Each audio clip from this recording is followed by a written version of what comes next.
Gura Maigat. Look, I think it's very welcome that we're having this discussion. The problem is, I think we could all probably operate on the basis of 25 minutes, and we could probably all deal with multiple issues that we all have spinning in our constituencies of parents that have come to us in an absolutely dreadful need of services, in need of places in schools, in need of all that is needed for when they're dealing with their own kids with disabilities. Look, first of all, I just need to bring up an issue. It relates to the De La Salle College in Dundalk, and in fairness, we all know the issues that exist in relation to the school building programme, and we know that obviously schools give out in relation to the lack of control that they have and responsibility, and sometimes, you know, and I know of many schools where promises are made in relation to openings, particularly for ASD units, of a September one year that becomes September of another year. Like, this is something that really has to be dealt with. But in relation to this school, there are a number of pieces to it, and I suppose the only good news that I've had in the last while is a letter I've got from the NCSC. Because the fact is, 5 families had been told that their kids, their sons, had been offered places. Then they were told that they weren't there.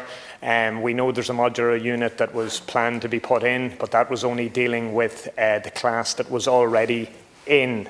Was in the school, obviously using classrooms that needed to be returned to the mainstream of the school. Now, in fairness, in respect of De La Salle College in Dundalk, County Louth, the NCS told me they are aware of the situation there regarding offers having been made and rescinded in respect of autism class provision, and following up with both the school and the Department of Education with a view to a positive resolution. Now, we're obviously in a 3- or 4-way conversation now at the minute. That's the NCSE, that's myself, that's the department and school. Hopefully that will lead to a positive conclusion. But again, I find too often we deal with these issues, and too often these issues end up being brought up here, and I've always thought in a certain way it's an element of failure when you have to go to an elected rep around these particular issues. But hopefully we have a small win in relation to that, and a win for the parents and the children. But really, Minister, and if you can do anything in relation to speeding up the process, I'd obviously be more than happy. You spoke earlier in relation to therapies. Look, we all know the issues that exist in relation to the CDNT and primary care and across the board. Look, my own son falls into that bracket. Our Turlock is 15, and I know my wife went into a panic when he was suddenly being transferred from primary care back into the CDNT, and she said, "What's going to happen here? He's just going to lie on a waiting list." But many of my colleagues have spoken about the school inclusion model, and that's what we need to see. We need to see these services being introduced and where the need is, and for a huge amount of parents and for children, what we need to see is basically that happening in a school setting. So I would say sooner, better, quicker, faster. You know, that's what we need. I know the Autism Committee, we met with the Association of Occupational Therapists of Ireland, the Irish Association of Speech and Language Therapists, and the Psychological Society of Ireland. And look, if we got workforce planning and everything sorted, we know that could be 4 or 5 years before we'd see that actual payoff. So they had said there hadn't been a discussion in relation to them on what the best means were of offering a service, the best that we could to parents at this point in time. And that could be something that could be added to with assistive technologies. We also, Lisa Marie Clinton of Central Reach had been in front of the Autism Committee as well, and spoke of, you know, the particular, let's say, applications that they had developed which could help in this sort of sphere.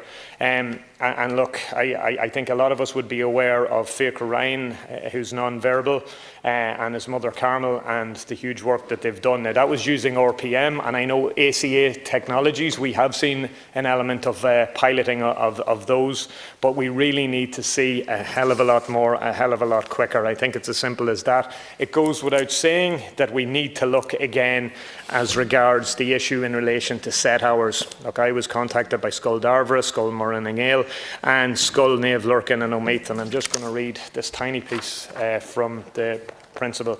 I am very frustrated that our set allocation has been cut yet again. Our weekly allocation has been cut from 47.5 hours in 21-22 to 45 in 22-23 has been cut a further to 40 hours in 24-25. These cuts are putting an immense strain on our schools' teaching staff, and consequently we will be unable to provide the level of set teaching needed to support a greatly increased number of pupils with the greatest level of need. This obviously isn't in any way good enough. We know there's an appeals process, but I am very worried that we don't take into account complex needs, and also those with other additional resources that they are getting at the minute that mightn't fall into that bracket either, but could end up in a bracket on the basis of not getting supports. Anyway, I've got, like everyone else, huge amount of correspondence from parents and grandparents with kids with autism, with Down syndrome, and those that require these services. We need to get a hell of a lot better at all of this.